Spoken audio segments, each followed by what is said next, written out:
हरे कृष्णा। जय श्री हरि। ओम नमः शिवाय। प्रिय भक्तजनों, आज बृहस्पतिवार के दिन आप बृहस्पति देव की बड़ी ही दुर्लभ कथा सुनेंगे। इस कथा को सुनने से भक्तों की सभी मनोकामनाएं भगवान बृहस्पति देव की कृपा से पूर्ण हो जाती हैं। तो आइए बड़ी ही श्रद्धा और प्रसन्न चित्त मन से इस कथा को सुनते हैं। भारतवर्ष में एक प्रतापी और दानी राजा राज्य करता था। वह नित्य गरीबों और ब्राह्मणों की सहायता करता था। यह बात उसकी रानी को अच्छी नहीं लगती थी। वह न ही गरीबों को दान देती, न ही भगवान का पूजन करती थी और राजा को भी दान देने से मना किया करती थी। एक दिन राजा शिकार खेलने वन को गए हुए थे, तो रानी महल में अकेली थी। उसी समय बृहस्पति देव साधु वेश में राजा के महल में भिक्षा लेने के लिए गए और भिक्षा मांगी, तो रानी ने भिक्षा देने से इनकार कर दिया और कहा, हे साधु महाराज, मैं तो दान पुण्य से तंग आ गई हूँ। मेरा पति सारा धन लुटाते रहते हैं। मेरी इच्छा है कि हमारा धन नष्ट हो जाए, फिर न रहेगा बांस, न बजेगी बांसुरी। साधु ने कहा, देवी तुम तो बड़ी विचित्र हो। धन संतान तो सभी चाहते हैं, पुत्र और लक्ष्मी तो पापी के घर भी होने चाहिए। यदि तुम्हारे पास अधिक धन है तो भूखों को भोजन दो, प्यासों के लिए प्याऊ बनवाओ, मुसाफिरों के लिए धर्मशालाएं खुलवाओ। जो निर्धन अपनी कुंवारी कन्याओं का विवाह नहीं कर सकते, उनका विवाह करा दो। ऐसे और कई काम हैं जिनके करने से तुम्हारा यश लोक और परलोक में फैलेगा। परंतु रानी पर उपदेश का कोई प्रभाव नहीं पड़ा। वह बोली, महाराज आप मुझे कुछ न समझाएं, मैं ऐसा धन नहीं चाहती जो हर जगह बांटती फिरूं। साधु ने उत्तर दिया, यदि तुम्हारी ऐसी इच्छा है तो तथास्तु। तुम ऐसा करना कि बृहस्पतिवार को घर लीपकर पीली मिट्टी से अपना सिर धोकर स्नान करना, भट्टी चढ़ाकर कपड़े धोना। ऐसा करने से आपका सारा धन नष्ट हो जाएगा। इतना कहकर वह साधु महाराज वहाँ से आलोक हो गए और साधु के अनुसार कही बातों को पूरा करते हुए रानी को केवल 3 बृहस्पतिवार ही बीते थे कि उसकी समस्त धन संपत्ति नष्ट हो गई। भोजन के लिए राजा का परिवार तरसने लगा। तब एक दिन राजा ने रानी से बोला कि हे रानी, तुम यहीं रहो, मैं दूसरे देश को जाता हूँ, क्योंकि यहाँ पर सभी लोग मुझे जानते हैं, इसलिए मैं कोई छोटा कार्य नहीं कर सकता। ऐसा कहकर राजा परदेश चला गया। वहाँ वह जंगल से लकड़ी काट कर लाता और शहर में बेचता था। इस तरह वह अपना जीवन व्यतीत करने लगा। इधर राजा के परदेश जाते ही रानी और दासी दुखी रहने लगी। एक बार जब रानी और दासी को 7 दिन तक बिना भोजन के रहना पड़ा, तो रानी ने अपनी दासी से कहा, हे दासी, पास ही के नगर में मेरी बहन रहती है, वह बड़ी धनवान है। तू उसके पास जा और कुछ लेकर आ, ताकि थोड़ा बहुत गुजार बसर हो सके। रानी दासी की बहन के पास गई। उस दिन गुरुवार था और रानी की बहन उस समय बृहस्पतिवार व्रत की कथा सुन रही थी। दासी ने रानी की बहन को अपनी रानी का संदेश दिया, लेकिन रानी की बड़ी बहन ने कोई उत्तर नहीं दिया। जब दासी को रानी की बहन से कोई उत्तर नहीं मिला, तो वह बहुत दुखी हुई और उसे क्रोध भी आया। दासी ने वापस आकर रानी को सारी बात बता दी। सुनकर रानी ने अपने भाग्य को कोसा। उधर रानी की बहन ने सोचा कि मेरी बहन की दासी आई थी, परंतु मैं उससे नहीं बोली, इससे वह बहुत दुखी हुई होगी। कथा सुनकर और पूजन समाप्त करके वह अपनी बहन के घर आई और कहने लगी, हे बहन, मैं बृहस्पतिवार का व्रत कर रही थी, तुम्हारी दासी मेरे घर आई थी, परंतु जब तक कथा होती है तब तक न तो उठते हैं और न ही बोलते हैं, इसलिए मैं नहीं बोली। कहो दासी क्यों गई थी? रानी बोली, बहन तुमसे क्या छिपाऊं, हमारे घर में खाने तक को अनाज नहीं था। ऐसा कहते कहते रानी की आंखें भर आई। उसने दासी समेत पिछले 7 दिनों से भूखे रहने तक की बात अपनी बहन को विस्तार पूर्वक सुना दी। रानी की बहन बोली, देखो बहन, भगवान बृहस्पति सबकी मनोकामना को पूर्ण करते हैं। देखो शायद तुम्हारे घर में अनाज रखा हो। पहले तो रानी को विश्वास नहीं हुआ, पर बहन के आग्रह करने पर उसने अपनी दासी को अंदर भेजा तो उसे सचमुच अनाज से भरा एक घड़ा मिल गया। यह देखकर दासी को बड़ी हैरानी हुई। दासी रानी से कहने लगी, हे रानी, जब हमको भोजन नहीं मिलता तो हम व्रत ही तो करते हैं, इसलिए क्यों न इनसे व्रत और कथा की विधि पूछ ली जाए ताकि हम भी व्रत कर सकें। तब रानी ने अपनी बहन से बृहस्पतिवार व्रत के बारे में पूछा। उसकी बहन ने बताया, बृहस्पतिवार के व्रत में चने की दाल और मुनक्का से विष्णु भगवान का केले की जड़ में पूजन करें तथा दीपक जलाएं, व्रत कथा सुने और पीला भोजन ही करें। इससे बृहस्पति देव प्रसन्न होते हैं। और व्रत और पूजन विधि बताकर रानी की बहन अपने घर को लौट गई। 7 दिन के बाद जब गुरुवार आया तो रानी और दासी ने व्रत रखा। घुड़साल में जाकर चना और गुड़ लेकर आई, फिर उससे केले की जड़ तथा विष्णु भगवान का पूजन किया। अब पीला भोजन कहाँ से आए, इस बात को लेकर दोनों बहुत दुखी थी। चूँकि उन्होंने व्रत रखा था, इसलिए बृहस्पति देव उनसे प्रसन्न थे। इसलिए वे एक साधारण व्यक्ति का रूप धारण करके 2 थालों में सुंदर पीला भोजन दासी को दे गए। भोजन पाकर दासी बहुत प्रसन्न हुई और फिर रानी के साथ मिलकर भोजन ग्रहण किया। उसके बाद वे सभी गुरुवार को व्रत और पूजन करने लगी। बृहस्पति भगवान की कृपा से उनके पास फिर से धन संपत्ति आ गई, परंतु रानी फिर से पहले की तरह आलस्य करने लगी। तब दासी बोली, देखो रानी, तुम पहले भी इस प्रकार आलस्य करती थी, तुम्हें धन रखने में कष्ट होता था, इस कारण सभी धन नष्ट हो गया, और अब जब भगवान बृहस्पति की कृपा से धन मिला है तो तुम्हें फिर से आलस्य होता है। रानी को समझाते हुए दासी कहती है कि बड़ी मुसीबतों के बाद हमने यह धन पाया है, इसलिए हमें दान पुण्य करना चाहिए, भूखे मनुष्यों को भोजन कराना चाहिए और धन को शुभ कार्यों में खर्च करना चाहिए, जिससे तुम्हारे कुल का यश बढ़ेगा, स्वर्ग की प्राप्ति होगी और पितृ प्रसन्न होंगे। दासी की बात मानकर रानी अपना धन शुभ कार्यों में खर्च करने लगी, जिससे पूरे नगर में उसका यश फैलने लगा। उधर एक दिन राजा दुखी होकर जंगल में एक पेड़ के नीचे आसन जमाकर बैठ गया। वह अपनी दशा को याद करके व्याकुल होने लगा। बृहस्पतिवार का दिन था। एकाएक उसने देखा कि निर्जन वन में एक साधु प्रकट हुए। वह साधु वेश में स्वयं बृहस्पति देवता थे। लकड़हारे के सामने आकर बोले, हे लकड़हारे, इस सुनसान जंगल में तू इतना चिंता मग्न क्यों बैठा है? लकड़हारे ने दोनों हाथ जोड़कर प्रणाम किया और उत्तर दिया, महात्मा जी, आप सब कुछ जानते हैं, मैं क्या कहूँ। यह कहकर रोने लगा और साधु को अपनी आत्म कथा सुनाई। महात्मा जी ने कहा, तुम्हारी स्त्री ने बृहस्पतिवार के दिन बृहस्पति भगवान का निरादर किया है, जिसके कारण रुष्ट होकर उन्होंने तुम्हारी यह दशा कर दी। अब तुम चिंता को दूर करके मेरे कहने पर चलो तो तुम्हारे सब कष्ट दूर हो जाएंगे और भगवान पहले से भी अधिक संपत्ति देंगे। तुम बृहस्पति के दिन कथा किया करो, 2 पैसे के चने मुनक्का लाकर उसका प्रसाद बनाओ और शुद्ध जल से लोटे में शक्कर मिलाकर अमृत तैयार करो। कथा के पश्चात अपने सारे परिवार और सुनने वाले प्रेमियों में अमृत व प्रसाद को बांटकर खुद भी ग्रहण करो। ऐसा करने से भगवान तुम्हारी सब मनोकामनाएं पूरी करेंगे। साधु के ऐसे वचन सुनकर लकड़हारा बोला, हे प्रभु, मुझे लकड़ी बेचकर इतना पैसा नहीं मिलता जिससे भोजन के उपरांत कुछ बचा सकूं। मैंने रात्रि में अपनी स्त्री को व्याकुल देखा है, मेरे पास कुछ भी नहीं जिससे मैं उसकी खबर मंगा सकूं। और फिर मैं बृहस्पति देव की क्या कहानी सुनूं? मुझको तो कुछ भी मालूम नहीं है। साधु ने कहा, हे लकड़हारी, तुम किसी बात की चिंता मत करो। बृहस्पतिवार के दिन तुम रोजाना की तरह लकड़ियाँ लेकर शहर को जाओ। तुमको रोज से दुगना धन प्राप्त होगा, जिससे तुम भली भांति भोजन कर लोगे और बृहस्पति देव की पूजा का सामान भी आ जाएगा। बृहस्पति देव की कथा इस प्रकार है, सुनो। प्राचीन काल में एक ब्राह्मण रहता था। वह बहुत निर्धन था। उसकी कोई संतान नहीं थी। उसकी स्त्री बहुत मलिनता के साथ रहती थी। वह स्नान नहीं करती, किसी देवता का पूजन नहीं करती। इससे ब्राह्मण देवता बड़े दुखी थे। बेचारे बहुत कुछ कहते थे, किंतु उसका कुछ परिणाम नहीं निकला। भगवान की कृपा से ब्राह्मण की स्त्री के कन्या रूपी रत्न पैदा हुआ।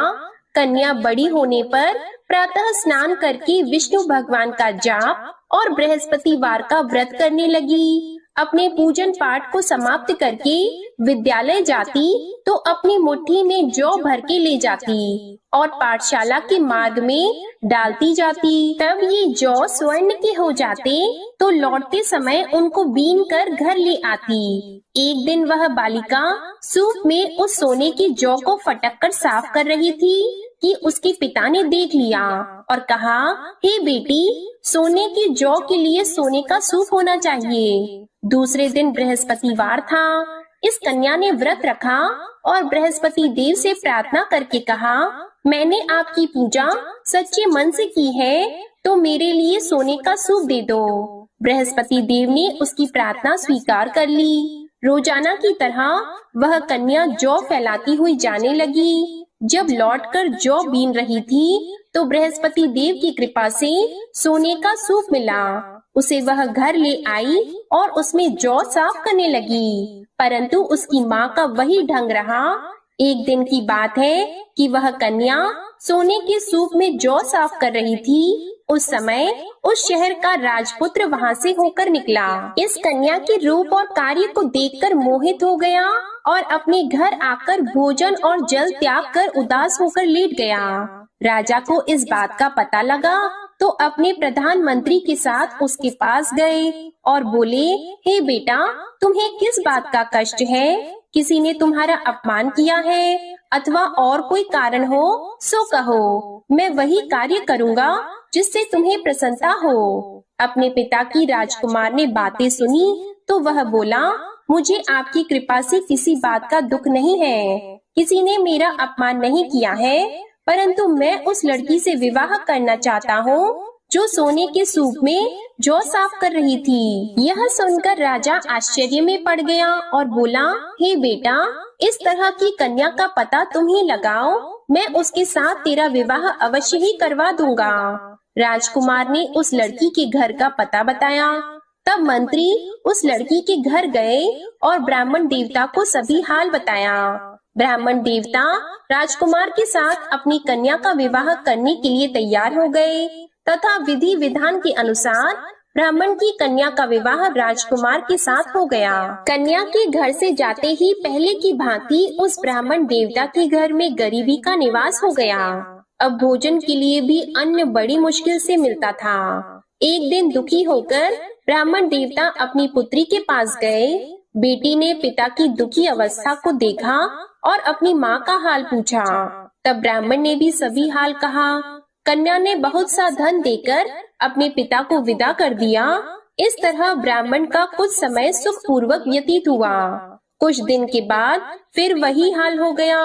ब्राह्मण फिर अपनी कन्या के यहाँ गया और सारा हाल कहा तो लड़की बोली, हे पिताजी, आप माताजी को यहाँ ले आओ, मैं उन्हें विधि बता दूंगी जिससे उनकी गरीबी दूर हो जाए। वह ब्राह्मण देवता अपनी स्त्री को साथ लेकर पहुँचे तो अपनी माँ को समझाने लगी कि हे माँ, तुम प्रातः काल प्रथम स्नान आदि करके विष्णु भगवान का पूजन करो तो सब दरिद्रता दूर हो जाएगी। परंतु उसकी माँ ने एक भी बात नहीं मानी और प्रातः काल उठकर अपनी पुत्री के बच्चों की जूठन को खा लिया। इससे उसकी पुत्री को भी बहुत गुस्सा आया। उसने एक रात को एक कोठरी से सारा सामान निकाल दिया और अपनी माँ को उसमें बंद कर दिया। प्रातः उसमें से उसे निकाला तो स्नान आदि करा के पूजा पाठ करवाया तो उसकी माँ की बुद्धि ठीक हो गई। इसके बाद वह नियम से पूजा पाठ करती और प्रत्येक बृहस्पतिवार को व्रत रखने लगी। इस व्रत के प्रभाव से उसकी माता और पिता बहुत ही धनवान और पुत्रवान हो गए और बृहस्पति देवता के प्रभाव से इस लोक के सुख को भोगकर अंत में स्वर्ग को प्राप्त हुए। इस तरह कहानी कहकर साधु देवता वहाँ से अंतर्ध्यान हो गए। धीरे धीरे समय व्यतीत होने पर फिर वही बृहस्पतिवार का दिन आया। लकड़हारा जंगल से लकड़ी काटकर किसी शहर में बेचने गया। उसे उस दिन और दिन से अधिक पैसा मिला। राजा ने चना गुड़ आदि लाकर गुरुवार का व्रत किया। उस दिन से उसके सभी क्लेश दूर हो गए। परंतु जब दोबारा गुरुवार का दिन आया तो बृहस्पतिवार का व्रत करना भूल गया। इस कारण बृहस्पति भगवान नाराज हो गए। उस दिन उस नगर के राजा ने विशाल यज्ञ का आयोजन किया था तथा शहर में ये घोषणा करा दी कि कोई भी मनुष्य अपने घर में भोजन न बनवाए, न आग जलाए। समस्त जनता मेरे यहाँ भोजन करने आए। इस आज्ञा को जो न मानेगा उसे फांसी की सजा दी जाएगी। इस तरह की घोषणा संपूर्ण नगर में करवा दी गई। राजा की आज्ञा के अनुसार शहर के सभी लोग भोजन करने गए, लेकिन लकड़हारा कुछ देर से पहुँचा, इसलिए राजा उसको अपने साथ घर लेके गए और ले जाकर भोजन करा रहे थे तो रानी की दृष्टि उस खूंटी पर पड़ी जिस पर उसका हार लटका हुआ था। वह वहाँ पर दिखाई नहीं दिया। रानी ने निश्चय किया कि मेरा हार इस मनुष्य ने चुरा लिया है। उसी समय सिपाहियों को बुलाकर उसको कारागार में डलवा दिया। जब लकड़हारा कारागार में पड़ गया और बहुत दुखी होकर विचार करने लगा कि न जाने कौन से पूर्व जन्म के कर्म से मुझे यह दुख प्राप्त हुआ है, और उसी साधु को याद करने लगा जो कि जंगल में मिला था। उसी समय तत्काल बृहस्पति देव साधु के रूप में प्रकट हुए और उसकी दशा को देखकर कहने लगे, अरे मूर्ख, तूने बृहस्पति देव की कथा नहीं करी, इस कारण तुझे दुख प्राप्त हुआ है। अब चिंता मत कर, बृहस्पतिवार के दिन कारागार के दरवाजे पर 4 पैसे पड़े मिलेंगे, उनसे तू बृहस्पति देव की पूजा करना, तेरे सभी कष्ट दूर हो जाएंगे। बृहस्पतिवार के दिन उसे 4 पैसे मिले। लकड़हारे ने कथा कही। उसी रात्रि को बृहस्पति देव ने उस नगर के राजा को स्वप्न में कहा, हे राजा, तुमने जिस आदमी को कारागार में बंद कर दिया है वह निर्दोष है, वह राजा है, उसे छोड़ देना। रानी का हार उसी खूंटी पर लटका है, अगर तू ऐसा नहीं करेगा तो मैं तेरे राज्य को नष्ट कर दूंगा। इस तरह रात्रि के स्वप्न को देखकर राजा प्रातः काल उठा और खूंटी पर हार देखकर लकड़हारे को बुलाकर क्षमा मांगी और लकड़हारे को योग्य सुंदर वस्त्र आभूषण देकर विदा कर दिया। बृहस्पति देव की आज्ञा के अनुसार लकड़हारा अपने नगर को चल दिया। राजा जब अपने नगर के निकट पहुंचा तो उसे बड़ा आश्चर्य हुआ। नगर में पहले से अधिक बाग, तालाब, कुएं तथा बहुत सी धर्मशाला, मंदिर आदि बन गई हैं। राजा ने पूछा, यह किसका बाग और धर्मशाला है? तब नगर के सब लोग कहने लगे, यह सब रानी और बंदी के हैं। तो राजा को आश्चर्य हुआ और गुस्सा भी आया। जब रानी ने यह खबर सुनी कि राजा आ रहे हैं तो उन्होंने दासी से कहा, हे दासी, देख राजा हमको कितनी बुरी हालत में छोड़ गए थे। हमारी ऐसी हालत देखकर वह लौट न जाएं, इसलिए तू दरवाजे पर खड़ी हो जा। आज्ञा के अनुसार दासी दरवाजे पर खड़ी हो गई। राजा आए तो उन्हें अपने साथ लेकर आई। तब राजा ने क्रोध करके अपनी रानी से पूछा कि यह धन तुम्हें कैसे प्राप्त हुआ है? तब उन्होंने कहा, हमें यह सब धन बृहस्पति देव के इस व्रत के प्रभाव से प्राप्त हुआ है। राजा ने निश्चय किया कि 7 रोज बाद तो सभी बृहस्पति देव का पूजन करते हैं, परंतु मैं प्रतिदिन दिन में 3 बार कहानी और रोज व्रत किया करूँगा। अब हर समय राजा के दुपट्टे में चने की दाल बंधी रहती और दिन में 3 बार कहानी कहते। एक रोज राजा ने विचार किया कि चलो अपनी बहन के यहाँ हो आवे। इस तरह निश्चय करके राजा घोड़े पर सवार होकर अपनी बहन के यहाँ को चलने लगा। मार्ग में उसने देखा कि कुछ आदमी एक मुर्दे को लिए जा रहे हैं। उन्हें रोककर राजा कहने लगा, अरे भाइयों, मेरी बृहस्पति देव की कथा सुन लो। वे बोले, लो हमारा तो आदमी मर गया है, इसको अपनी कथा की पड़ी है। परंतु कुछ आदमी बोले, अच्छा कहो, हम तुम्हारी कथा भी सुनेंगे। राजा ने दाल निकाली और जब कथा आधी हुई थी कि मुर्दा हिलने लग गया, और जब कथा समाप्त हो गई तो राम राम करके मनुष्य उठकर खड़ा हो गया। आगे मार्ग में उसे एक किसान खेत में हल चलाता मिला तो राजा ने उसे देखकर बोला, अरे भैया, तुम मेरी बृहस्पतिवार की कथा सुन लो। किसान बोला, जब तक मैं तेरी कथा सुनूंगा तब तक 4 हरैया जोत लूंगा। जा अपनी कथा किसी और को सुनाना। इस तरह राजा आगे चलने लगा। राजा के हटते ही बैल पछाड़ खाकर गिर गए और किसान के पेट में बड़ी जोर का दर्द होने लगा। उस समय उसकी माँ रोटी लेकर आई और उसने जब यह देखा तो अपने पुत्र से सब हाल पूछा और बेटे ने सभी हाल कह दिया।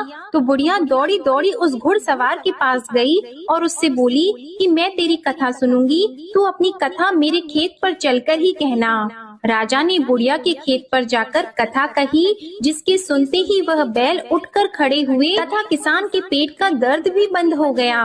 राजा अपनी बहन के घर पहुंचा।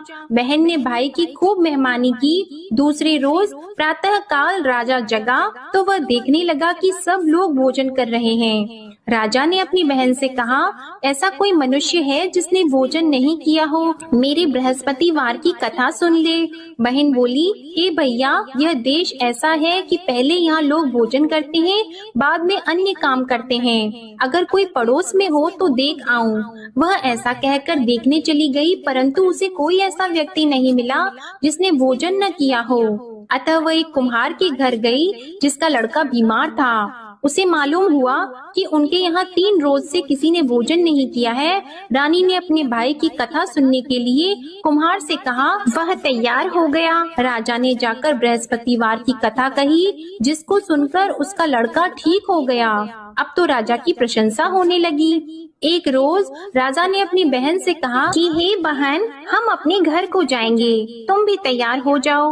राजा की बहन ने अपनी सास से कहा तो सास ने कहा, हाँ चली जा, परंतु अपने लड़कों को मत ले जाना, क्योंकि तेरे भाई की कोई औलाद नहीं है। बहन ने अपने भैया से कहा, हे भैया, मैं तो चलूंगी पर कोई बालक नहीं चलेगा।